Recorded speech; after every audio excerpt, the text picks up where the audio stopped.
다음 살펴볼 경기는 잭슨빌 제규어스와 시애틀 시옥스의 경기입니다. 31대7로 시애틀 시옥스가 승리를 가져갔는데 뭐 시애틀의 일방적인 학살극이었다라는 생각이 좀 들었고, 사실 이제 이 러셀 윌슨 선수가 빠져있는 상황에서 지노 스미스가 선발로 나서야만 했던 상황이었는데, 지노 스미스의 어떤 과거 전적을 아시는 분들은 이 경기가 이렇게까지 터질 거라고는 아마 예상하지 못하셨을 것 같아요.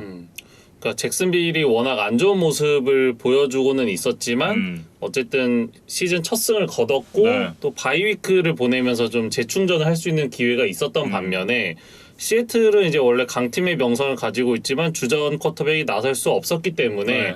저희가 이 경기를 이제 승부 예측 대상으로 넣을 정도로 쉽사리 승패를 예측하기는 어려웠거든요. 네. 근데 이제 막상 뚜껑을 열어보니까 좀 시애틀의 완승으로 끝났던 경기였습니다.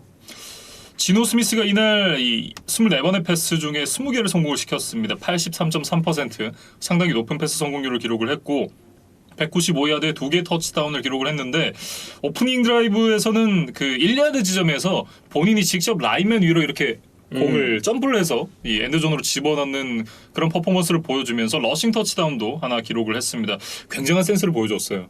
그러니까 뭐 지노 스미스도 저희가 몇 주 전에 얘기를 드렸죠. 그러니까 패스 레이팅 만점을 기록한 경기가 있었을 정도로 뭐 터지는 날에는 또 이렇게 아주 좋은 모습을 보여줄 수 있는 그런 잠재력 자체는 가진 선수입니다. 네.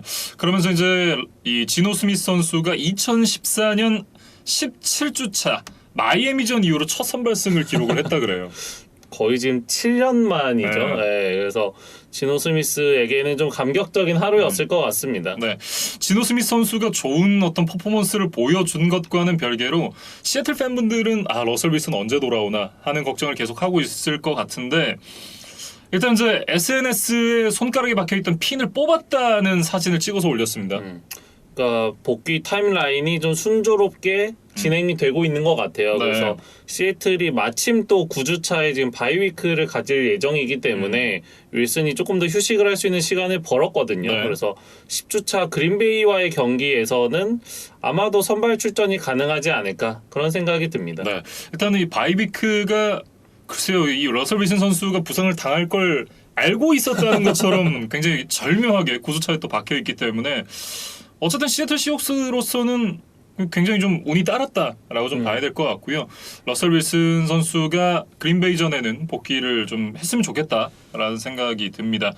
이날 이제 타일러 로켓 선수가 12개의 캐치 142야드를 기록을 하면서, 원래 이제 로켓 선수가 이 러셀 윌슨과 굉장히 호흡이 잘 맞는 선수잖아요. 러셀 윌슨뿐만이 아니라 다른 쿼터백과 만나도 이 좋은 호흡을 보여줄 수 있다라는 걸 확인을 시켜줬고, 메카프는 43야드로 많은 야드를 따내진 못했는데 터치다운을 2개를 기록을 했습니다. 사실 지노 스미스의 모든 패스가 아주 정교했던 거는 아니었거든요. 그렇죠. 근데 이 로켓과 메카프, 어떤 리시버들의 개인 역량으로 그 공을 잡아내주고 뭐 터치다운을 만들어내줬다. 그런 장면들이 분명히 몇 개 있었습니다. 네. 그래서 이날 잭슨빌과 좀 좋은 대조가 됐던 것 같아요. 그러니까 중계 중에 해설자였나요? 뭐 캐스터분이 이런 멘트를 하더라고요. 잭슨빌의 지금 가장 믿을만한 리시버 뭐 마빈 존스의 공을 던져야 된다. 뭐 이런 멘트를 제가 들었던 것으로 기억이 되는데, 사실 뭐 제가 지금 마빈 존스를 뭐 평가절하하는 게 아니라 사실 존스가 어떤 NFL 한 팀의 넘버원 리시버 역할을 할 만한 어떤 커리어를 가진 선수는 아니거든요. 그리고 현재 기량도 네, 그렇고요. 그러니까 잭슨빌은 지금 워낙 리시버 자원이 이렇게 좀 부상도 있고 뭐 그 자체로 클래스가 높지 않은 반면에 시애틀은 지금 주전 쿼터백이 없었지만 이 2명의 엘리트 리시버가 지노 스미스를 좀 도와주면서 이날 경기 승리를 만들었다는 생각입니다. 네, 제교스 같은 경우는 이제 가비지 타임에 터치다운을 만들어내면서 0패를 면하긴 했는데, 그 터치다운 전에 8번의 드라이브에서 턴오버가 4개, 펀트가 4개였어요. 뭐 어떻게 이깁니까? 못 이기죠. 그러니까 잭슨빌은 이날 경기 막판에 아마 그런 자막이 하나 나왔던 것 같은데 20 플러스 야드 플레이가 경기 내내 단 한 번도 없었어요. 그래서 뭐 저희가 좀 반복적으로 이야기를 드리긴 했지만 현재 NFL 트렌드는 좀 확률이 가끔 떨어지더라도 많은 야드를 나아갈 수 있는 빅 플레이를 좀 선호를 하거든요. 그러니까 이게 저는 미국 그 4대 스포츠의 좀 전체적인 트렌드인 것 같아요. 그러니까 메이저리그도 지금 홈런의 시대죠. 그렇죠. 그러니까 홈런 아니면 삼진. 맞아요. 네, 그러니까 인플레이 타구가 좀 줄어든다고 좀 아쉬워하는 팬들이 있을 정도로 공을 띄우는 그런 시대가 왔죠. 그리고 이제 농구 같은 경우도 지금 보면 거의 뭐 서커스 같아요. 워낙 3점의 시도 비율이 높고 뭐 그 선에 딱 붙어서 던지는 게 아니라 뭐 릴라드나 뭐 커리 같은 선수들은 뭐 한참 뒤에서도 뭐 거의 하프라인 근처에서 네, 던지니까 그냥 공을 던져서 넣어버리니까 그러니까 어떻게 보면 좀 아기자기한 맛은 떨어질 수도 있다 뭐 네. 이런 얘기도 좀 나오고 있는 것 같은데 풋볼도 좀 비슷한 것 같아요. 그러니까 과거처럼 어떤 러닝백들의 뭐 힘 있는 러싱, 뭐 1야드, 2야드를 더 따내기 위한 뭐 선수들의 막 노력 이런 거보다 어떤 쿼터백의 한 방으로 좀 승부가 결정나는 이제 경기들이 점점 많아지고 있잖아요. 그렇죠. 근데 네. 그런 트렌드를 반영을 좀 잭슨빌은 따라가지를 못하고 있다. 네, 저는 좀 그렇게 보여집니다. 네. 어떻게 보면 이제 어반 마이어가 너무 아웃데이티드 됐다. 너무 좀 뭐라고 해야 될까요? 그러니까 대학 미식 축구의 어떤 물에서 좀 이 빠져나오지도 못했고, 좀 뭐랄까요? 좀 너무 좀 옛날식이다. 예, 좀 그런 느낌이 좀 들죠.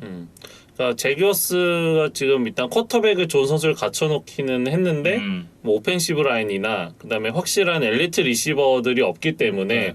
이런 이제 빅 플레이를 만들어내는데 좀 어려움을 겪고 있는 것 같아요. 예. 근데 그나마 있던 DJ 차크마저 지금 시즌 아웃이 됐기 때문에 이번 시즌 내내 이 잭슨빌은 빅 플레이를 만들어내는데 좀 어려움을 겪을 것으로 보입니다. 네. 빅 플레이를 만들어내지 못하는 것도 문제인데 사실 이제 그만큼 페널티도 많았습니다. 지금 12개의 페널티로 93야드를 내준 잭슨빌 제규어스였거든요. 그러면서 페널티 싸움에서도 졌고 뭐 전진 야드 309야드긴 했지만 뭐 가비지 타임 터치다운 드라이브 한 번을 제외하면 아예 레드존에 들어가질 못했어요. 그리고 이날 이제 양 팀을 모두 거쳐갔던 또 핵심 코칭 스태프가 한 명 있었거든요. 네, 그래서 그 얘기도 좀 하면 재밌을 것 같아요. 네. 지금 제규어스의 패싱 게임 코디네이터를 하고 있는 분이 바로 이제 브라이언 쇼테나이머입니다. 지난 시즌까지 이 시애틀 시옥스의 오펜시브 코디네이터를 역임을 했었던 브라이언 쇼테나이머인데 사실 이 그때 당시에도 공격이 좀 너무 단조롭다라는 평가를 좀 받으면서 그리고 이 피트 캐롤 감독과의 어떤 스타일, 성향과 좀 맞지 않다라는 어떤 그런 얘기를 들으면서 결국 이제 시애틀에서 나가게 됐는데 피트 캐롤이 디펜시브 마인디드 코치잖아요. 어떤 이제 수비에 방점을 두고 있는 감독이라면 이 브라이언 쇼테나이머는 오펜시브 코디네이터였기 때문에 어떻게 보면 이 피트 캐롤이 쇼테나이머의 전략과 전술을 모두 다 알고 있고 그에 좀 잘 맞는 수비를 준비를 해서 온 것이 아닌가. 그런 거를 좀 잘 느낄 수 있었던 경기였어요.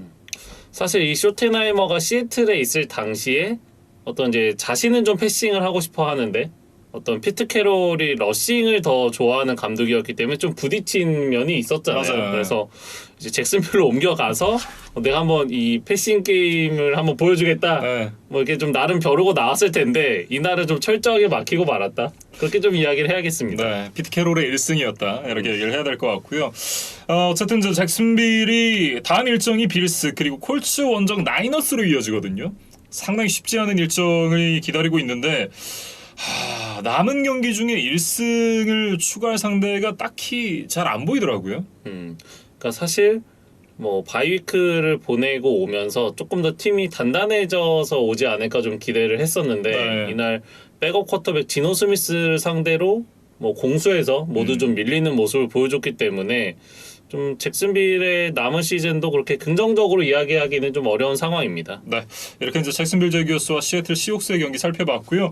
다음은 워싱턴 풋볼팀과 덴버 브론코스의 경기입니다. 17대 10으로 덴버가 승리를 가져갔는데 덴버가 최근에 이제 연패에 빠져 있었고 하향세를 좀 타고 있었기 때문에 이 경기를 잡고 가는 게 굉장히 중요했었거든요. 그러니까 사실 두 팀 다 좀 하향세였기 때문에 뭐 단두대 매치였다고 봐야겠죠. 예. 근데 이날 뭐 승부처는 결국 이 스페셜 팀에서 좀 갈렸던 것 같아요. 그래서 그 덴버의 스페셜 팀이 2개의 필드골 블락을 만들어내면서 이제 워싱턴을 제압할 수가 있었습니다. 네, 워싱턴은 이제 이 6주차가 끝나고 나서 더스틴 홉킨스 선수를 방출을 했습니다. 그러니까 물론 뭐 홉킨스가 아주 완벽한 활약을 해준 것은 아니지만 지금 리그 내의 어떤 키커들의 전체적인 경기력을 감안하면 그렇게까지 나쁘다고 보긴 좀 어려웠거든요. 네. 그리고 사실 팀에서 꽤 오랜 기간 헌신을 해줬던 선수기 때문에 이 홉킨스를 내보낸 거는 꽤 좀 충격적인 결정이었습니다. 근데 뭐 대신 들어온 이제 크리스 블루잇이라는 선수가 있었는데 이 선수가 지금 45야드, 47야드 필드골을 블락을 당했어요. 그래서 워싱턴 입장에서는 홉킨스를 그냥 데리고 있느니만 못한 상황이 되고 말았습니다. 네. 지금 뭐 키커를 교체를 할 때가 아니라 이 구단에 문제가 있는 사람들을 교체를 해야 될 시점이 아닌가라는 생각이 드는데 좀 어딘가 움직임이 좀 반대로 가고 있는 것 같죠. 사실 이 블루잇 이야기를 조금만 더 해보면 저희가 언급은 하지 않았지만 그 7주차의 패커스와의 경기에서도 필드골 블락이 있었던 선수였어요. 그러니까 글쎄요. 키커가 2주 동안 3개의 필드골 블락을 당한다. 사실 저는 좀 처음 들어본 이야기거든요. 네. 이 정도로 블락을 당한다는 얘기는 이거는 이 궤적이 너무 낮은 각도를 그린다 일 가능성이 좀 높거든요. 그렇죠. 그러니까 한두 번은 어떤 뭐 스페셜 팀에서 좀 블락이 뚫리거나 뭐 네. 그래서 이제 나올 수 있지만 이렇게 짧은 기간에 3번이나 이렇게 반복적으로 나온다는 거는 이제 분명히 블루잇의 어떤 킥 메커니즘에 좀 문제가 있지 않나 뭐 좀 그런 합리적인 의심을 하게 돼요. 네. 어쨌든 지금 교체 안 하느니만 못한 그런 상황이 됐다라고 얘기를 해야 될 것 같고 네, 그리고 이제 주전 런닝백 안토니오 깁슨 선수가 이날 경기에 나서긴 했습니다만 부상 때문에 뭐 이렇다 할 활약을 보여주지도 못했고 많은 스냅에 참여를 하지도 못했어요. 지금 정강이 쪽이 좀 좋지 않다 그래요. 근데 팀 사정이 더 안 좋기 때문에 네. 지금 어쩔 수 없이 좀 출전을 강행하고 있거든요. 그래서 이 깁슨의 스탯을 보면 이 공격 참여 스냅이 굉장히 이제 제한되어 있는 걸 볼 수가 있습니다. 네. 그러다 보니까 뭐 출전을 하는 상황에서도 이제 기존에 가지고 있던 폭발력을 좀 보여주지 못하고 있는 것 같아요. 네. 참 공격도 공격인데 저는 사실 수비가 더 문제라고 보거든요. 그러니까 저희가 흔히 워싱턴을 수비의 팀으로 인식을 하고 있잖아요. 그러니까 제가 어제 심심해서 이제 여러 가지 스탯을 좀 찾아보다가 그 팀 토탈 디펜스를 비롯해서 뭐 여러 가지 이 스탯을 좀 찾아봤는데 워싱턴의 수비가 지금 중하위권입니다. 그러니까 어떤 특정 스탯 뭐 특정 디펜스 쪽에 문제가 있는 게 아니라 다 문제예요. 전반에 네. 지금 문제가 있어요. 뭐 야드 허용이라던가 뭐 서드다운 컨버전 허용이라든가 뭐 점수 뭐 이런 등등 이제 모든 지표가 좋지 않기 때문에 네. 워싱턴이 지금 2승 6패로 좀 흔들리고 있고 이제 다음 주 바이위크를 갖게 됐습니다. 예. 그래서 론 리베라 감독이 모든 포지션을 원점에서 좀 고려하겠다. 다시 한번 좀 주전 라인업을 뭐 써보겠다 이렇게 좀 이야기를 했어요. 그래서 예. 과연 어떤 포지션들에서 좀 이렇게 칼을 대게 될지 한번 좀 지켜봐야 될 것 같고 사실 워싱턴이 지난 시즌에도 지구 우승을 차지하기는 했지만 첫 8경기 성적은 2승 6패로 같았거든요. 네. 근데 지난 시즌에 비해서 지금 더 암울한 이유를 한 2가지만 좀 꼽아봤습니다. 일단은 첫 번째는 지난 시즌에는 NFC 이스트가 다 고만고만했어요. 올해는 댈러스가 네. 있죠. 근데 이제 올해는 댈러스가 워낙 치고 나가고 있기 때문에 지구 우승을 노리기에는 지금 너무 격차가 벌어져 있다. 이게 좀 한 가지 안 좋은 사인이고 두 번째는 이제 각 시즌을 앞두고 새로 영입했던 선수들의 퍼포먼스 차이가 너무 큰 것 같아요. 그래서 지난 시즌을 좀 비교를 해보면 일단은 체이스 형이 있었죠. 네. 그래서 디라인을 이제 강력하게 해줬고 그 외에도 뭐 타이트엔드 로건 토마스, 러닝백 제이디 맥키식, 코너백 로널드 다비, 세이프티 캠런 컬 같은 선수들이 각자의 위치에서 굉장히 쏠쏠한 활약을 해줬었어요. 네. 그래서 그러다 보니까 워싱턴이 이제 시즌 후반부에 좀 치고 나가면서 우승을 차지할 수가 있었는데 이번 시즌에 들어온 선수들을 좀 볼게요. 쿼터백 라이언 피츠패트릭 개막전부터 지금 못 나오고 있죠. 부상이죠. 네. 그리고 코너백 윌리엄 잭슨을 나름 큰 돈을 주고 데리고 왔는데 지금 어떤 팀의 수비 스킴과 새로운 롤에 좀 적응하지 못하고 있다는 분석이 많아요. 예. 그리고 리시버 커티스 세미얼도 나름 이렇게 영입을 하면서 그 맥러린과 어떤 뭐 오하이오 스테이트 시절에 뭐 조합을 보여줄 것이다. 시너지가 기대가 된다. 네. 뭐 저희도 그런 얘기를 했었는데 지금 피츠패트릭과 이 벤치에서 교감을 나누고 있죠. 그러니까 뭐 거의 계속 부상을 당하고 있다 보니까 애초에 지금 활용도 자체가 없습니다. 네. 네, 그리고 1라운드에 뽑았던 신인 제이민 데이비스도 뭐 조금씩 적응을 하고 있기는 하지만 이제 지난 시즌에 체이스 형이 보여줬던 어떤 파괴력에 비할 바는 아니죠. 네, 그렇다 보니까 지금 전체적으로 뭐 워싱턴의 새로운 피가 좀 깨끗하지가 않았다. 네, 그렇게 좀 봐야 될 것 같습니다. 수혈을 했는데 뭔가 기존에 있던 피와 잘 안 맞았다. 네. 그러면서 이상 반응이 일어나고 있다라고 말씀을 드려야 될 것 같고 글쎄요 워싱턴이 너무 좀 무기력하지 않나. 네. 지금 사실 공격은 지난 시즌과 크게 달라지지 않은 느낌이거든요. 어떻게 보면. 그런데 수비가 굉장히 좋았던 워싱턴이 수비마저 약해지면서 이제 그냥 약팀이 되고 말았다. 좀 이렇게 얘기를 해야 될 것 네. 같습니다. 좀 실망스러운 팀 중에 하나입니다. 네. 이제 덴버 얘기로 좀 넘어가 보죠. 이 덴버가 이날 이제 이 본 밀러 없이도 5개의 색을 기록을 하면서 밀러가 없어도 된다라는 것도 확실하게 보여줬습니다. 뭐 이번 경기는 어쨌든 이제 밀러가 없어도 괜찮았던 것 같아요. 네. 근데 이제 뭐 남은 경기는 좀 봐야겠죠. 그리고 이날 경기로 이제 보면 저스틴 시몬스의 2개 인터셉션이 굉장히 이제 중요했습니다. 물론 2번 다 그 하이니키의 이제 전반 막판, 후반 막판 이제 헤일메리성 패스기는 했어요. 근데 어쨌든 시몬스가 그거를 2번 다 인터셉션을 해냈다는 것 자체는 우리가 좀 인정을 해줘야 될 것 같고 네. 공격에서는 이제 멜빈 고든이 2개의 터치다운을 기록을 해줬거든요. 근데 지금 덴버가 17점밖에 못 냈는데 그 고든이 2개의 터치다운을 다 해줬다. 분명히 아주 중요한 수훈이었습니다. 예. 뭐 어쨌든 이제 브론코스가 이날 승리를 가져가면서 5할 승률을 맞췄는데 앞서 이제 그런 말씀 드렸었잖아요. 본 밀러가 없어도 된다라는 걸 보여줬다. 어쨌든 본 밀러가 이 경기를 뛰진 않았지만 이 경기를 마지막으로 이제 정들었던 덴버를 떠나게 됐습니다. 참 본 밀러 선수 개인에게는 굉장히 좀 뭐랄까요? 물론 이제 새로운 팀으로 이적을 해서 강팀으로 이적을 하게 됐으니까 본인에게는 어떻게 보면 커리어상으로 나쁘지 않을 수 있겠지만 또 오랫동안 뛰었던 팀, 또 우승을 했던 팀을 떠난다는 건 선수 개인에게는 좀 뭐랄까요? 좀 감정적인 순간이었을 것 같은데요. 그러니까 뭐 마냥 기쁘게 받아들이기만은 어려웠을 것 같아요. 예. 지금 2011년 드래프트 1라운드 전체 2번. 그 당시에 캠 뉴튼이 1번, 밀러가 2번이었죠. 그래서 뭐 아주 스포트라이트를 받으면서 입단을 했고 8번의 프로볼, 3번의 퍼스트 팀 올프로에 선정된 팀의 프랜차이즈 스타였어요. 그러니까 총 142경기에 나서서 색이 지금 110.5개를 기록을 했고 두 자릿수 색을 기록한 시즌이 무려 7차례였을 정도로 뭐 상대에게는 좀 공포의 대상이었죠. 그래서 이날 이 상대팀에 뛰었던 체이스 형이 이 본밀러처럼 좀 커주기를 또 팀을 우승으로 이끌기를 아마 워싱턴 팬들은 뭐 바랬을 거예요. 예. 그러니까 체이스 형이 어떻게 보면 롤모델이라고 볼 수도 있겠죠. 그렇죠. 예. 근데 어쨌든 본 밀러도 뭐 세월이 지나서 어느덧 지금 만 32세 시즌을 보내고 있는 베테랑입니다. 네. 그리고 이번 시즌이 끝나면 이제 FA가 될 예정이었어요. 그러다 보니까 이제 덴버가 아마 본 밀러와 좀 연장 계약 의사가 없었고 네. 이제 반년이 남은 시점에서 어쨌든 밀러를 팔고 드래프트 픽을 얻어오는 선택을 한 것이 아닌가. 이제 그런 좀 비즈니스적인 선택이 있었습니다. 네. 반년 뒤에 다시 돌아오지 말라는 법도 없죠. 아, 뭐 그거는 네, 한번 뭐. 좀 지켜봐야 될 것 같아요. 근데 네. 돌아올 가능성이 높지는 않을 것 같아요. 나이 네, 때문에. 네. 근데 뭐 이제 조금 더 감성적인 이야기를 해보면 네.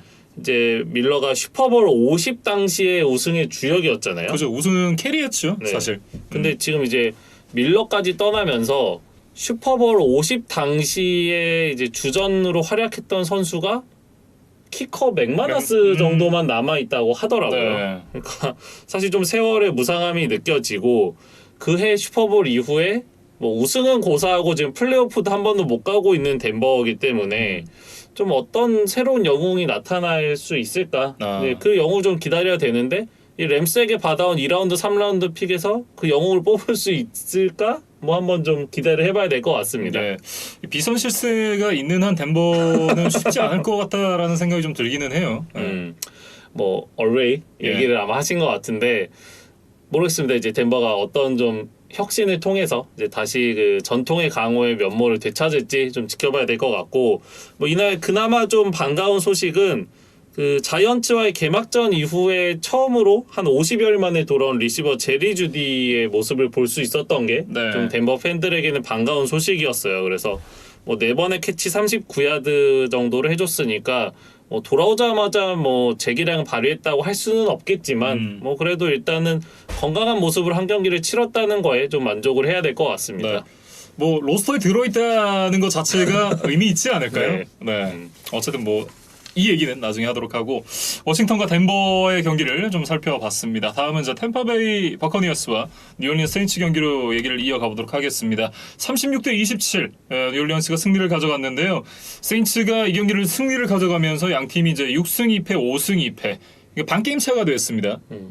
그 사실 좀 업셋이었다고 해야겠죠. 예. 예. 뭐 뉴올리언스도 강팀이긴 하지만 템파베이는 뭐 톰 브레디를 위시해서 아주 막강한 오펜스를 가지고 있는 디펜딩 챔피언이기 때문에 뭐 지난 시즌 뭐 뉴올리언스에게 좀 고전하기는 했지만 그래도 템파베이가 이기지 않을까라는 생각을 했었어요. 그런데 좀 놀랍게도 뉴올리언스가 다시 한번 좀 템파베이의 발목을 잡았습니다. 세인츠가 귀중한 승리를 거두긴 했습니다만 글쎄요. 지금 1승보다 이런 게 더 크지 않나라는 생각이 드는 게 이날 이제 주전 쿼터백 제이미스 윈스턴이 시즌 아웃 부상을 당했습니다. 이 쿼터 이제 이 데빈 화이트 선수에게 유니폼 뒤쪽 이름 있는 쪽을 잡히면서 호스칼라 태클 반칙을 당했어요. 그러면서 이제 이 땅으로 어떻게 보면 매다 꽂아지는 상황에서 왼쪽 다리가 꺾였습니다. 네, 그러면서 이제 이 부상을 당했는데 전방 십자인대가 파열이 됐고요. 내측부 인대 쪽에 파열도 지금 있다 그래요. 그러면서 큰 수술을 좀 해야 되는 이 제이미스 윈스턴이고 지금 이렇게 되면서 윈스턴이 시즌 아웃, 키커 윌러츠도 시즌 아웃 됐잖아요. 근데 마이클 토마스가 나도 올 시즌 긁는 것 같아 라고 SNS에 글을 올렸어요. 올 시즌이 긁는 게 아니라 마이클 토마스가 글렀어요. 아니 이 선수 왜냐면 수술해야 된다. 지난 시즌 이제 부상이 있었잖아요. 그러면서 수술해라 라고 얘기를 했는데 나 안 할 건데? 나 재활하면 뛸 수 있어 라고 얘기를 했는데 결국 안 돼가지고 6월에 수술을 했어요. 그러면서 시즌 초반에 뛰지 못했고 그게 지금까지 왔는데 뭐 추가적인 부상이 발견돼서 나 다시 수술해야 될 것 같아 라고 얘기를 하면서 지금 SNS에 올린 거거든요. 진짜 세인츠 팬들은 복장 터질 거예요. 사실 윈스턴의 부상은 좀 굉장히 안타깝죠. 네, 윈스턴이 이번 시즌에 분명히 좀 달라진 멘탈, 좀 더 성숙한 모습으로 이제 세인츠의 주전 쿼터백으로 자리를 잡았고 뭐 나름 이제 기복이 있기는 했지만 그래도 템파베이 시절보다는 조금 더 진화한 모습을 보여줬거든요. 네. 그래서 저도 뭐 개인적으로 윈스턴의 좀 선전을 기대하면서 좀 이렇게 지켜봤는데 좀 아쉽게 이제 시즌 중반에 이탈을 하고 말았습니다. 그래서 좀 큰 수술을 앞두고 있는데 잘 이제 회복을 해서 다음 시즌 모습을 다시 볼 수 있었으면 좋겠어요. 네, 특히나 이제 성장했던 부분에 대해서 이제 말씀을 해주셨는데 어제 제가 밤에 심심해가지고 또 이 풋볼 관련 이제 커뮤니티에 들어가서 글을 쭉 한번 보는데 그 세인츠 팬으로 이제 16년째 이 팬을 하고 계신 분이 있나 봐요. 그 닉이 그거더라고요. 어쨌든 이제 그분이 올리신 글을 보니까 첫 번째 터치다운 장면에서 윈스턴이 오디블을 하고 이제 터치다운으로 연결을 하는 뭐 그런 부분에 대해서 좀 잘 설명을 해 두셨더라고요. 혹시 이제 이 그 DC 미식축구 마이너 갤러리라는 데 들어가서 한번 찾아보시면 그 글이 나올 텐데 킬킬이라고 이제 외치면서 기존의 작전을 죽이고 이 새롭게 이제 즉석에서 오디블을 하는 그런 부분에 대해 좀 설명을 잘 해놨더라고요. 한번 읽어보시면 좋을 것 같고 그러면서 어쨌든 이제 그런 성장한 모습을 윈스턴이 보여줬는데 이렇게 부상을 당한 게 너무 아쉽다라고 좀 말씀을 드려야 될 것 같고요. 뭐 어쨌든 이 윈스턴의 부상 굉장히 아쉽지만 참 마이클 토마스는 아쉽지가 않다. 물론 이제 토마스의 기량은 아쉽죠. 근데 이 선수가 보여주는 어떤 지금 행보를 보면 글쎄요. 지금 이 선수의 그 SNS 아이디가 CGM이잖아요. Can't guard 마이크. 그러니까 마이크를 막을 순 없다. 근데 이게 예전에 SBS에 그런 시트콤이 있었거든요. 웬만해선 그들을 막을 수 없다. 그래서 그러니까 웬만해선 마이크를 막을 수 없다. 이런 느낌의 아이디로 좀 변하고 있는 것 같아요. 그러니까 어떤 필드 위에서 이 마이크를 막을 수 없는 게 아니라 지금 이 오프필드에서 좀 이렇게 약한 멘탈로 좀 망아지 마냥 이렇게 좀 뛰어다니는 마이크를 좀 제어가 안 되는 느낌. 그래서 모르겠어요. 이제 드류 브리스가 있을 때는 그나마 좀 나았던 것 같은데 지금 팀에 브리스도 없다 보니까 좀 통제가 더 안 되는 뭐 그런 느낌인 것 같습니다. 그래서 저희가 앞서 뭐 에런 로저스 이야기도 했었지만 이렇게 이제 많은 연봉을 받는 슈퍼스타가 이렇게 좀 팀의 어떤 케미를 해치는 듯한 모습, 모델 베컴도 그랬고 네, 그런 것들은 분명히 좀 아쉬워요.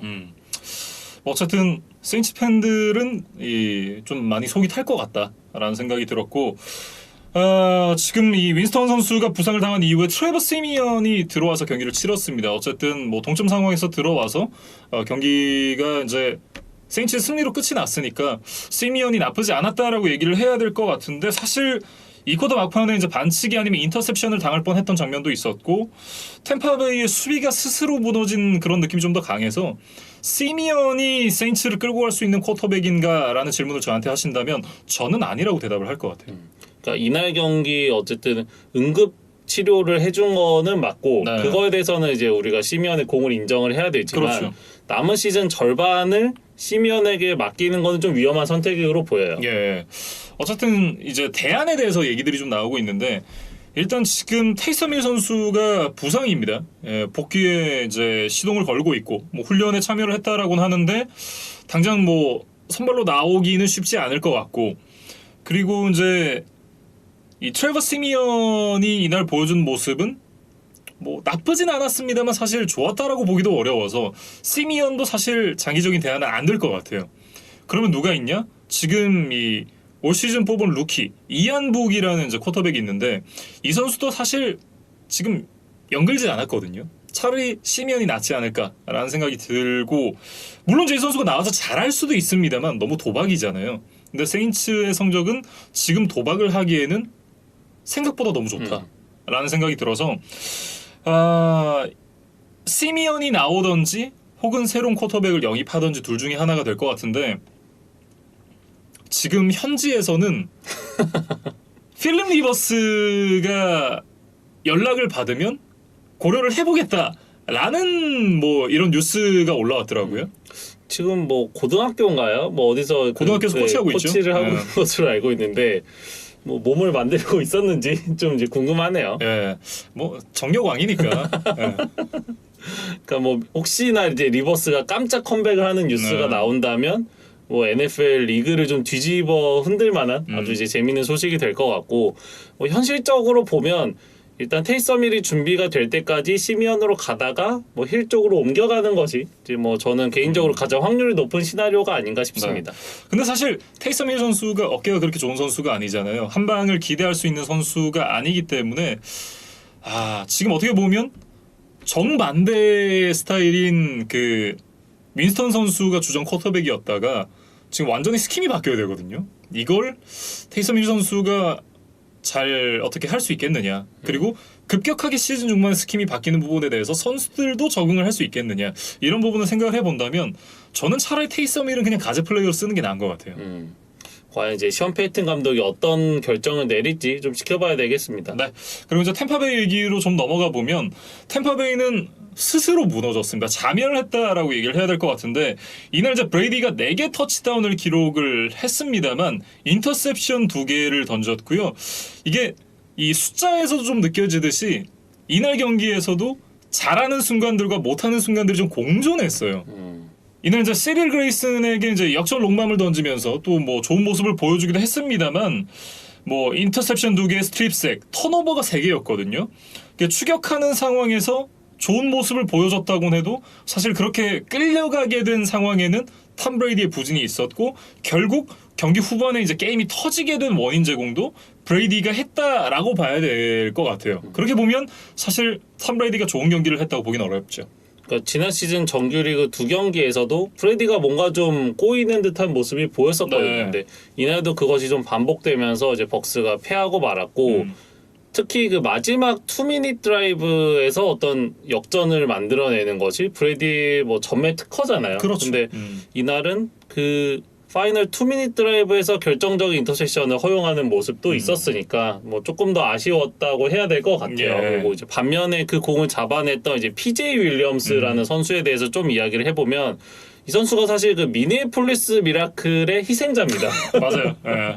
그래서 어떤 이런 경기 막판 클러치 상황에서 조금 이렇게 아쉬운 모습을 보여줬던 적이 그거 외에도 한두 번 더 있었던 것으로 기억이 되거든요. 근데 적어도 이날만큼은 이 톰 브레이디의 공을 빼앗으면서 네. 이제 경기 막판에 좀 웃을 수가 있었어요. 그렇습니다. 그리고 이제 이날 페널티 역시도 경기 흐름을 좀 많이 바꿔놨다라는 생각이 드는데 세인츠가 이날 2번의 반칙으로 10야드만을 허용하는 동안에 템파베이가 11번의 반칙 99야드를 내줬어요. 그러니까 저희가 이글스를 이야기를 많이 했죠. 이 페널티에 관해서. 근데 사실 이 숨은 강자가 템파베이입니다. 지난 시즌도 그렇고 이번 시즌도 그렇고 좀 생각보다는 페널티가 많아요. 네. 그러니까 어떤 브레디가 이끌고 경험 많은 베테랑이 많은 팀이라는 이미지에 비해서는 좀 이 페널티 부분에서 분명히 아쉬운 부분이 있거든요. 그래서 뭐 벅스가 2연패를 하기 위해서 이 부분은 분명히 좀 개선이 돼야 될 것 같습니다. 네. 그리고 앞서도 말씀을 해주셨지만 어쨌든 템파베이가 지난 시즌엔 정규 시즌에 2번을 다 지고 플레이오프에 가서 이기긴 했습니다만 올 시즌은 좀 느낌이 많이 달랐거든요. 분명한 탑독이 템파베이였고 세인츠가 언더독이었음을 고려한다면 템파베이가 이 경기를 못 잡은 건 템파베이에게는 굉장히 좀 아쉽다. 그리고 반면 세인츠에게는 굉장히 귀중한 승리였다. 이렇게 좀 정리를 해보겠습니다. 이렇게 이제 템파베이 버커니어스와 뉴올리언스 세인츠의 경기 살펴봤고요. 다음은 이제 선데이 나이트 풋볼 댈러스 카우보이스와 미네소타 바이킹스의 경기로 이어가보도록 하겠습니다. 20대 16으로 이제 댈러스 카우보이스가 승리를 가져갔는데 와 진짜 바이킹스는 용한 무당 불러가지고 굿 해야 돼요 지금. 사실 이제 나란히 바이위크를 보내고 온 양 팀의 대결이었어요. 네. 근데 사실 경기 전에 이 댈러스의 닥 프레스캇이 종아리 부상이 있다는 이제 소식이 전해지면서 결국 경기에 나서지를 못했거든요. 그러다 보니까 이제 무게 추가 홈팀 바이킹스 쪽으로 좀 급격하게 기우는 느낌이었습니다. 네. 그래서 저도 뭐 바이킹스가 프레스캇 없는 댈러스 정도는 잡을 거라고 예상을 했는데 의외로 좀 패하고 말았어요. 네. 그래서 결국 다시 5할 승률 밑으로 이제 바이킹스는 추락을 하고 말았습니다. 네. 경기 얘기를 본격적으로 하기 전에 이날 경기 중에 이제 크리스 컬린스워스 해설자가 그런 얘기를 했습니다. 덱 프레스캇을 쓸 거면 이제 경기 시작 전에 덱 프레스캇이 마치 경기에 뛸 것처럼 몸을 푸는 장면이 있었거든요. 근데 이 선수가 말씀해 주셨던 대로 종아리 부상이 있는 선수였잖아요. 그래서 크리스 컬린스워스가 했던 얘기가 덱 프레스캇을 경기에 안 쓸 거면 저렇게 몸을 풀게 하면 안 됐다. 왜냐면 종아리 부상이 있는 선수인데 저렇게 몸을 풀게 해서 되냐라는 얘기를 했었는데 그건 저도 같은 생각이에요. 그러니까 뭐 저도 사실 이제 그 내용에 대해서 잘은 모르지만 한번 이제 추측을 해보면 프레스캇이 워낙 좀 경기에 대한 좀 열망이 있는 선수고 네. 또 워크에스이 굉장히 좋은 선수니까 좀 경기 직전까지 어떤 자신의 건강함을 좀 증명해서 한번 뛰어보려고 했던 좀 욕심이 있지 않았을까? 뭐 그런 생각이 좀 들어요. 그러니까 프레스캇은 그렇게 하는 게 저는 맞다고 생각을 해요. 좋은 선수니까 멘탈도 워낙 좋고 그런 측면에서 정말 깔 게 없는 선수잖아요. 근데 그걸 말리라고 있는 게 코칭 스텝이잖아요 지금. 네, 뭐 저도 이제 그 지적에는 뭐 충분히 동의를 하게 됩니다. 뭐 어쨌든 그런 부분이 좀 댈러스가 선수들을 조금 더 매니징을 잘 해야 되지 않나라는 생각이 들고 어쨌든 이날 이제 이 덱 프레스캇 선수가 종아리 부상으로 나오지 못하면서 이 쿠퍼 러시라는 선수가 선발로 나왔습니다. 그래서 사실 댈러스가 못 이길 거라고 생각을 했거든요. 근데 그 예상을 보기 좋게 뒤엎고 달러스 카우보이스가 승리를 가져갈 수 있었습니다. 사실 저는 이 쿠퍼 러시에 대해서는 좀 처음 들어봤어요. 예. 그래서 이날 기록을 살펴보면 40번의 패스 시도 24번의 성공 325야드에 인터셉션이 1개 있긴 했지만 2개의 패싱 터치다운을 기록을 하면서 프레스캇의 공백을 상당 부분 메우는 데 성공을 했다. 네. 이렇게 좀 이야기를 해야 될 것 같고 이 러시의 이제 커리어에 대해서 좀 찾아보니까 2017년 언드래프티드 출신으로 댈러스에서 선수 생활을 시작을 했어요. 예. 근데 이제 한 경기도 뛰지 못하고 방출이 됐고 자이언츠의 프랙티스 스쿼드에 잠시 몸을 담았다가 이제 지난 시즌에 다시 댈러스로 복귀를 했습니다. 근데 여전히 뭐 출전 기록은 없었죠. 그래서 뭐 프레스캇의 이제 지난 시즌 그 부상 때문에 댈러스와 다시 계약을 맺기는 했지만 사실 그 당시에 뭐 앤디 날튼도 뛰었고 네. 뭐 여러 이제 쿼터백들 좀 돌아가면서 기회를 얻었잖아요. 근데 그 과정에서도 기회를 받지 못했던 게 바로 이 쿠퍼 러시였거든요. 네. 근데 이날 사실 출전을 한 것 자체가 좀 놀라웠고 또 아주 좋은 경기력으로 승리를 이끌었다는 데서 한 번 더 놀랄 수밖에 없었어요. 네. 특히 이제 이 가장 기억에 남는 장면은 역시나 역전 터치다운이었던 쿠퍼 투 쿠퍼였어요. 사실 이 당시에 이제 퍼스트 앤 골, 그다음에 5야드가 남은 상황이었고 시간도 51초나 남아 있었거든요. 네. 그래서 이날 이지키엘 엘리엇과 토니 폴라드가 모두 경기에서 뛰고 있었기 때문에 그래도 이런 결정적인 상황에서는 러싱으로 가겠지라고 저도 좀 생각을 했는데 사실 댈러스가 굉장히 대담하더라고요. 그러니까 다들 좀 허를 찔린 느낌이었어요. 그래서 과감하게 이 퍼스트 다운에서 아마리 쿠퍼에게 패스를 던졌고 이것이 이제 곧바로 성공을 하면서 댈러스가 이제 역전을 할 수가 있었습니다. 네. 뭐 전반적으로 뭐 경기 운영은 굉장히 좋았다라고 얘기하기는 어려워요. 그러니까 덱 프레스캇이 있을 때와 없을 때의 화력 차이는 확실하게 났습니다. 예, 그런데 뭐 어쨌든 승리로 이끌었다라는 점에서 좀 좋은 점수를 줘야 될 것 같고 특히나 이제 이날 아마리 쿠퍼 선수가 부상이 있었거든요. 예, 그러면서 이제 이 스냅에 좀 제한이 됐었는데 마지막 순간에 그렇게 또 들어와가지고 터치다운을 하는 걸 보면서 와 정말 이 뭐라고 해야 될까요? 팀의 승리를 위해서 모든 걸 좀 불사르는구나. 뭐 이런 생각도 좀 들었습니다. 그러니까 이 아마리 쿠퍼가 그 앞선 장면에서 이제 저글링 캐치도 하나 있었어요. 네. 굉장히 좀 묘기에 가까운 뭐 그런 것도 하나 보여줬는데 이 앞서 이야기했던 이제 마이클 토마스와 좀 대조되는 행보다. 그러니까 그렇죠. 비슷한 연봉을 받고 있지만 어떤 팀에 헌신하는 정도는 꽤 다르다. 이런 이야기 좀 해야 될 것 같고. 네. 이날 이제 쿠퍼러시가 뭐 자신의 주가를 올린 것만큼이나 저는 이 켈렌무 오펜시브 코디네이터의 가치도 더 올라갔을 것 같아요. 네. 그러니까 프레스캇이 없는데 댈러스가 그래도 꽤 준수한 공격력으로 바이킹스를 원정에서 잡는다. 그럼 이거는 이 오펜시브 코디네이터를 중심으로 한 이 댈러스 오펜스의 시스템이 잘 갖춰져 있다는 해석으로 이어질 수가 있거든요. 그렇죠. 예, 그러다 보니까 뭐 연 4천만 불을 받는 엘리트 쿼터백이 없어도 팀을 승리로 이끌 수 있는 코칭 스태프라는 어떤 화려한 수식어가 네. 이 켈렌 모어에게 더 붙지 않을까 싶어요. 지지난주에 저희가 이제 이지만 위원이랑 했던 얘기를 좀 말씀을 드렸었는데 마이크 맥카티가 이제 이렇게 되면 자리가 점점 더 위태로워진다. 이런 생각도 좀 들고요. 이제 쿠퍼 러시와 아마리 쿠퍼 외에도 이제 조금 더 이제 다른 선수들 칭찬을 해보면 세드릭 윌슨이 또 굉장히 좋았어요. 네.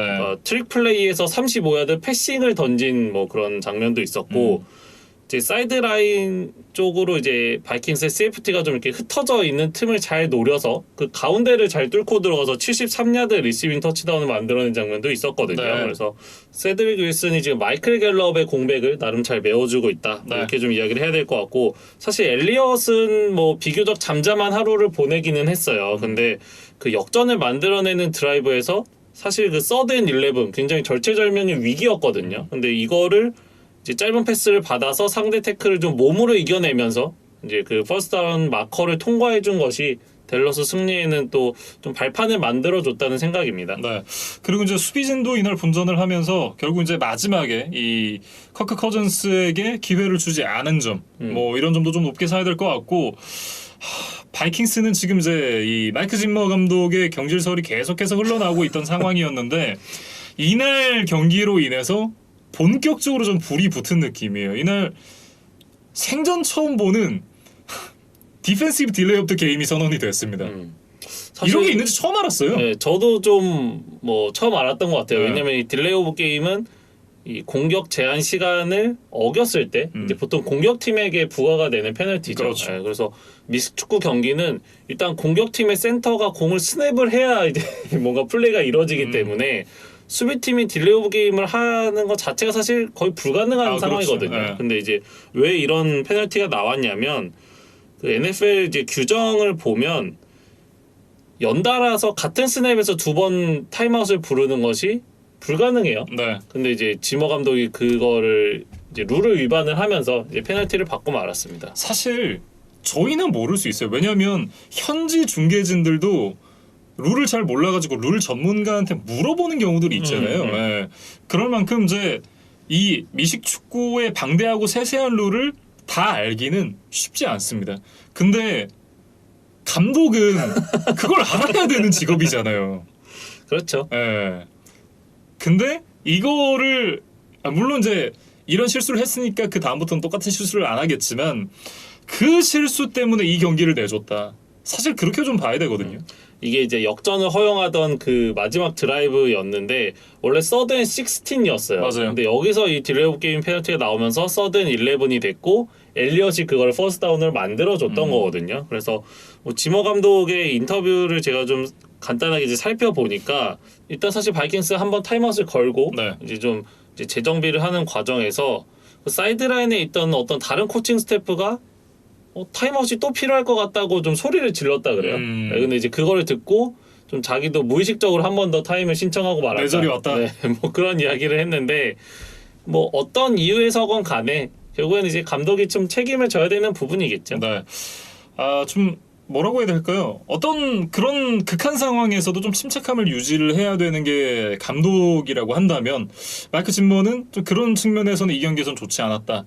결국 그러면서 계속해서 이제 경질 얘기가 솔솔 불이 붙고 있습니다.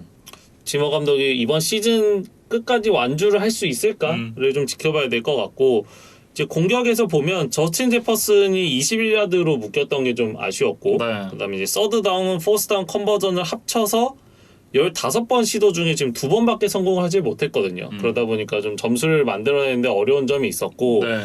사실 커즌스가 이제 이번 시즌에 보면 그 4쿼터 막판 혹은 연장에서 굉장히 좋은 모습을 보여줬었잖아요. 근데 이날은 이제 나름 뭐 패스들을 몇 번 성공시키기는 했는데 그 바이킹스의 리시버들이 이제 사이드라인으로 채 나가지 못하고 태클을 계속해서 당하는 모습들이 있었어요. 그러다 네. 보니까 타임아웃이 없었던 바이킹스가 시간을 멈추지를 못했거든요. 그러다 보니까 이날만큼은 좀 마지막에 그 커즌스가 뭐 팀을 역전까지 이끌지는 못했던 것 같습니다. 네.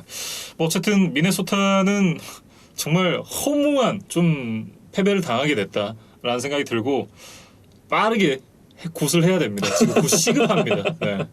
뭐 사실 뭐 수비 쪽에서도 뭐 마이클 피어스나 패트릭 피터슨이 이날 못 나왔고 데니얼 헌터가 또 경기 중에 부상을 당했어요. 그렇죠. 이제 이런 좀 핵심 피스들이 빠지다 보니까 이 쿠퍼 러시에게 좀 당한 것이 아닌가 네. 뭐 그런 생각이 들고 뭐 그나마 위안거리라면 이제 댈러스 출신이었던 제비어 우즈가 2개의 턴오버를 유도했다는 점 뭐 그 점이 그나마 이제 작은 위안이 될 것 같습니다. 네.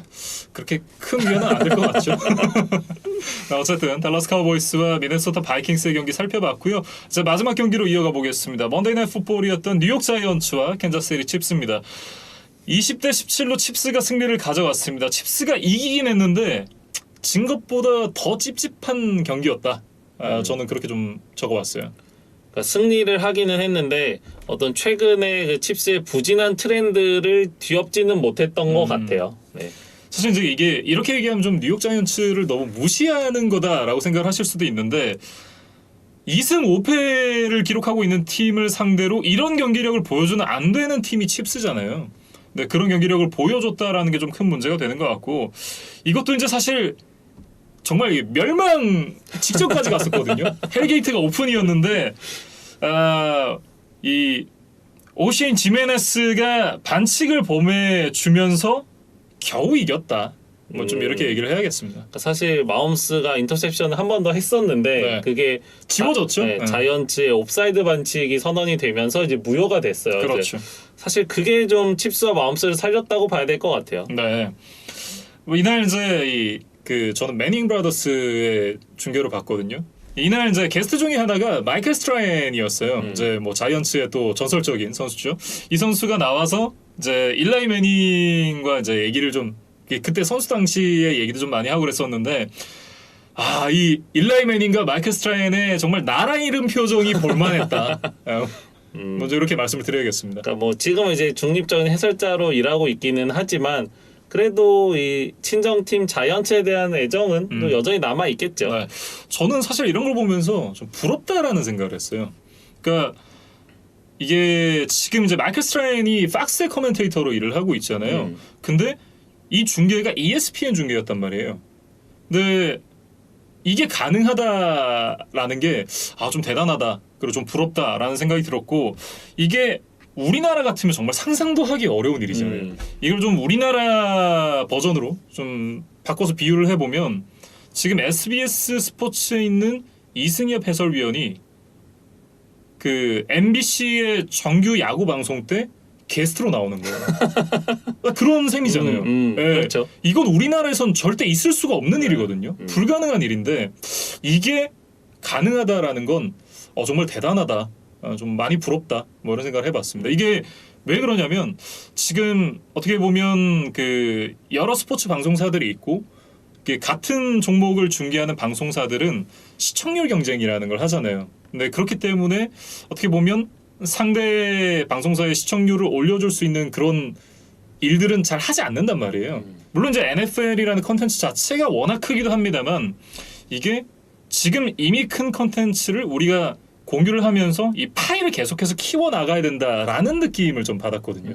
사실 최근에 이제 한국에서도 유튜브 채널에서는 서로 좀 이렇게 게스트를 나가주고 하는 교류가 있죠. 문화들이 좀 이제 슬슬 시작이 되더라고요. 그래서 뭐 좀 당장 가까운 미래는 안 되겠지만 언젠가는 이제 TV 채널에서도 좀 서로 이런 활발한 교류가 있었으면 좋겠습니다. 뭔가 조금 이 전반적인 산업을 우리가 같이 좀 파일을 키워야 된다 이런 마인드로 접근을 하면 좋지 않을까라는 생각을 좀 해봤습니다. 뭐 어쨌든 다시 경기로 돌아가서 마홈스가 이날도 부진했습니다. 도대체 마홈스 어떻게 해야 될까요? 그러니까 사실 좀 이렇게 개선된 모습이 보이지를 않았어요. 그러니까 계속해서 뒷패스를 연결시키는데 좀 어려움을 겪고 있고 좀 뭐 아크로바틱한 시도들을 하기는 하는데 그게 이제 예전처럼 성공률이 높지를 않으니까 이게 보는 입장에서도 좀 불안하다는 느낌이 들더라고요. 어쨌든 이제 지금 내년부터 굉장히 크고 아름다운 10년의 계약이 시작이 되는데 그 계약이 시작이 되기도 전에 이렇게 지금 좋지 않은 모습을 보여주는 건 굉장히 좀 우려가 되고 칩스 팬들에게 그리고 나아가서 이제 NFL을 좋아하는 사람들에게는 이게 굉장히 좀 좋지 않은 일이다 라고 좀 생각이 들어요. 어쨌든 지난 시즌에 이제 벅스와 붙으면서 지금 투아이 세이프티 그리고 이제 블리츠를 줄이는 어떤 대응이 계속해서 마홈스에게 먹히고 있고 그러면서 마홈스가 계속된 부진에 빠져 있거든요. 이런 부분에서 좀 이 헤어나오지 못하고 있다라고 말씀을 드려야 될 것 같고 이날도 이제 48번의 패스를 던져서 29번의 성공. 패스 성공률이 이제 60%를 조금 넘겼습니다. 거기다 이제 하나의 터치다운과 하나의 인터셉션을 기록을 했습니다. 이게 마홈스의 이름만 가려놓으면 굉장히 평범한 성적이거든요. 근데 마홈스라는 이름표가 붙어 있으니까 좀 많이 실망스러운 성적이 되는 거죠. 더군다나 앞서도 말씀을 드렸지만 기록되지 않은 인터셉션이 한 번 더 있었고 실제로 이 스탯에 나오지 않는 경기력은 더 좋지 않았거든요. 그런 부분을 생각해 봤을 때 좀 많이 좀 실망스러운 경기였다. 그리고 이제 이 인터셉션이 나왔던 장면을 좀 돌이켜 보면 이게 맥키넌의 헬멧에 맞고 튀어 올랐어요. 그래서 이게 마홈스의 잘못이냐, 이 맥키넌이 못 잡은 거 아니냐라고 생각을 하실 수도 있는데 이게 사실은 조시 고든한테 가는 패스였거든요. 근데 그게 빗나가서 맥키넌의 헬멧에 맞았고 마홈스가 실제로 이제 인터뷰에서 이게 조시 고든에게 던졌다. 그런데 좀 힘이 너무 많이 들어갔다라는 얘기를 직접 하기도 했습니다. 사실 조시 고든에게 갔어야 되는 패스가 맞고 만약에 이게 정말 맥키넌에게 의도하고 패스를 한 거였다면 더 문제예요. 왜냐면 앞에 조시 고든이 완전 오픈이 돼 있는데 맥키넌에게 던진 거잖아요. 수비가 달려 있는 선수한테. 그러니까 뭐가 됐든 좋지 않았고 뭐 결국 이제 조시 고든에게 패스를 했습니다만 이 패스의 정확도가 그만큼 많이 떨어져 있다 지금. 그렇게 좀 얘기를 해야 될 것 같고요. 그리고 이제 앞서 이 마홈스의 어떤 파회법을 상대팀들이 알고 계속해서 나온다라는 말씀을 드렸었는데 마홈스도 그 파회법에 대한 대응책을 이날 좀 들고 나왔던 것 같아요. 그러니까 이제 짧은 패스를 위주로 좀 경기를 풀어 갔었습니다. 예, 짤짤이 패스를 많이 던졌는데 이날 경기에서 보면 20 플러스 야드의 어떤 이 빅플레이가 없었습니다. 특히 이제 이 패스가 날아간 거리만을 봤을 때는 이게 거의 10야드를 넘어가는 패스 거의 없었어요. 이날 이 29개의 패스가 성공했다고 말씀을 드렸는데 그 절반 이상인 15개가 라인 오브 스크리미지 뒤에서 캐치가 됐습니다. 그러니까 스크린 패스 그리고 이제 제스윕 오는 선수에게 이 앞으로 토스해주는 패스 사실 이거 패스가 아니지만 패스로 기록이 되는 그런 그 플레이이기 때문에 이런 플레이가 더 많았다라는 얘기고 이 5야드 이상 날아간 패스가 10개 10야드 이상을 간 패스가 5개밖에 되지 않았어요. 네, 그럴 만큼 긴 패스를 이날 물론 던지긴 했지만 연결이 안 되는 경우가 훨씬 많았고 연결이 됐던 패스들은 다 짧은 패스였다. 그리고 대부분의 패스를 짧은 패스로 던졌다.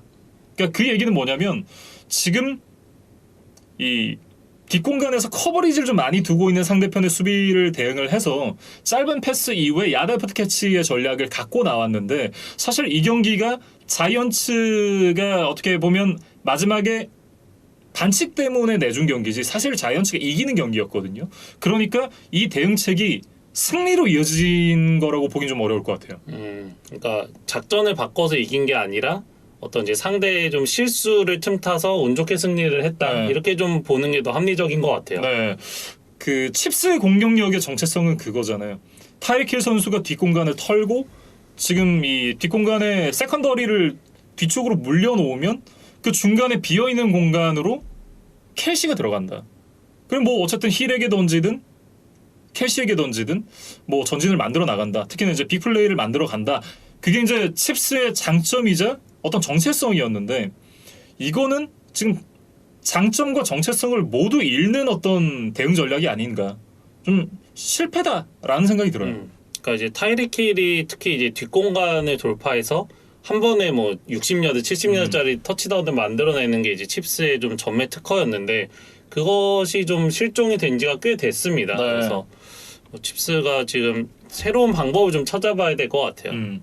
어쨌든 이제 커리어 최악의 시즌을 보내고 있는 패트릭 마홈스인데 이 마홈스가 가장 많은 인터셉션을 던졌던 시즌이 MVP와 오펜시브 플레이어 오브 더 이어를 동시에 수상을 하고 올프로 퍼스트 팀에 선정이 됐었던 2018년이었거든요. 그때 당시 이제 전성기를 보냈었던 패트릭 마홈스인데 그때 당시에 인터셉션이 12개였습니다. 16경기 뛰면서 12개의 인터셉션. 근데 올 시즌 그 딱 절반인 8경기 뛰었는데 지금 인터셉션이 벌써 10개거든요.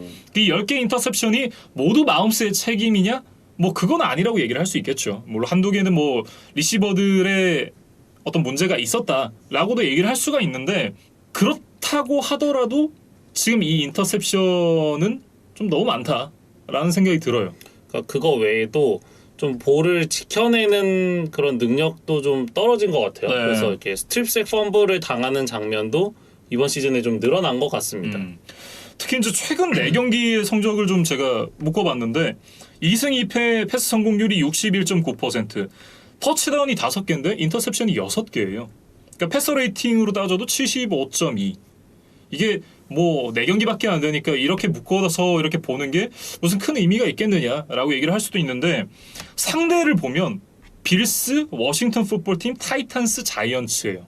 그러니까 빌스야 지금 토탈 디펜스 1위니까 뭐 그렇다고 쳐도 올 시즌 토탈 디펜스로 따지면 풋볼팀이 29위, 타이탄스가 22위, 자이언츠가 25위거든요. 근데 빌스에게 지는 건 그럴 수 있습니다. 근데 이 나머지 세 팀을 상대로도 이런 식의 좋지 않은 스탯을 기록을 했다는 건 이건 분명 문제가 있는 거거든요. 그래서 지금 마홈스가 이끄는 이제 공격이 좀 힘든 시간을 보내고 있는데 이제 다음 주 상대는 또 패커스예요. 네. 그래서 패커스는 분명히 또 수비가 탄탄한 팀이고 뭐 칩스가 만약에 뭐 드라마틱한 반전을 한다면 어쩌면 슈퍼볼에서 만날 수 있는 상대이기도 하거든요. 네. 그래서 그런 팀을 상대로 좀 달라진 모습을 보여줘야겠어요. 네. 뭐 어쨌든 이제 이 칩스의 마홈스와 뭐 공격진에 대한 얘기는 좀 많이 길었습니다만 여기서 좀 정리를 해보도록 하겠고요.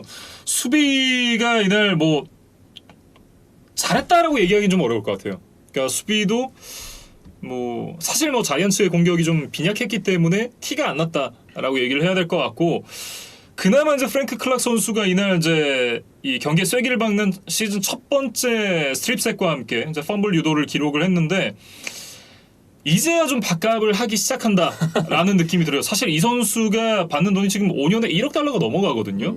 근데 그런 연봉을 생각을 하면 그리고 지금까지의 부진을 생각을 하면 이것보다 잘해야 된다. 뭐 이렇게 좀 얘기를 하고 싶고요.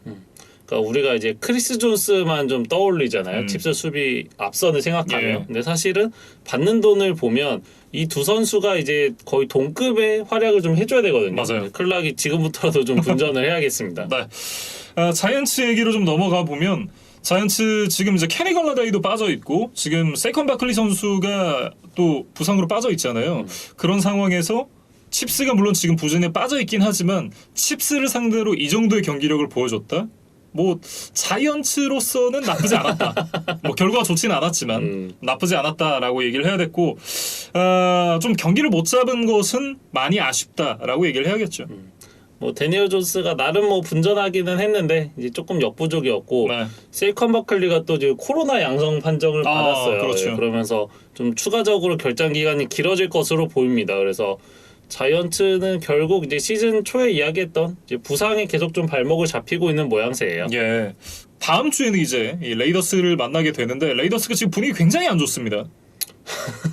저희가 뭐 자연스럽게 네. 이제 클로징 때 레이더스 이야기를 이제 마침 좀 할 생각이었는데 그렇죠.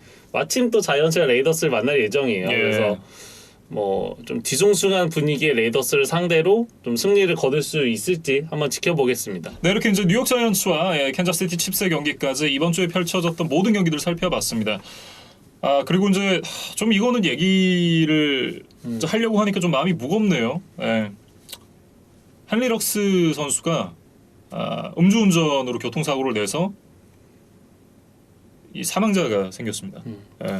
사실 레이더스가 이제 기분 좋은 연승 후에 지금 바이위크를 보내고 있던 시기였는데 헨리 럭스가 좀 필드 바깥에서 좀 큰 문제를 일으키고 말았습니다. 예. 그래서 일단 뭐 팩트부터 좀 말씀을 드려보면 혈중 알코올 농도가 기준치 2배가 넘는 수치로 이제 술을 먹고 이제 운전을 했고 네.